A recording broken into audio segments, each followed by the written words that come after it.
The doctor suddenly noticed that the blood oxygen mask on the boy's hand had dropped. He thought it was the boy playing with his store. At this time, the female doctor was still working hard to rescue the boy. The nurse next door was also giving the boy an injection. Dr. Jung was full of guilt and self-blame. She just hoped that the boy could make it, otherwise he would never forgive himself for the rest of his life. In fact, when the boy was just sent to the hospital due to a car accident, he was in good health and in good spirits.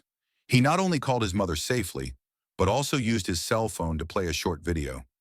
But somehow he suddenly fell asleep. In the end, fate did not take care of this young life. After half an hour of full rescue, the boy's fire of life was time it had become a cold corpse.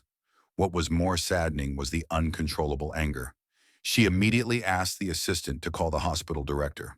At this time, everyone learned that the woman was a member of the center budget of Shin-hye Hospital.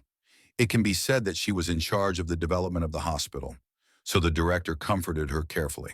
However, the boy's mother didn't listen to this at all. She asked the director why the doctor didn't come to check his son at the first time. His son was clearly conscious when he was sent here. She even called him. Why did it become like this now? If it wasn't for you, I wouldn't have come here as a doctor.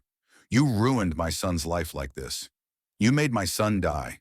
The doctor's words were very sad. If it wasn't for her negligence, the boy might not have died like this.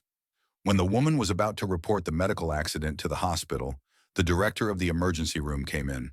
He explained to the woman solemnly. He didn't put the boy aside and leave him alone. Instead, the treatment was arranged in order. In the emergency room, it was not a first-come, first-served treatment, but a priority for critical injuries. He died. Wasn't he in danger? The director said there were 2 more patients who came with the boy. They were all women's secretaries. One was sent to stop the heartbeat. The other was a rupture of the lung and liver. Compared to this, the boy's consciousness was clear, and he could talk to his mother. When she asked if he was uncomfortable or in pain, she also said everything was fine. If you were a doctor, who would have judged that it was more dangerous? Maybe she was moved by the director's words.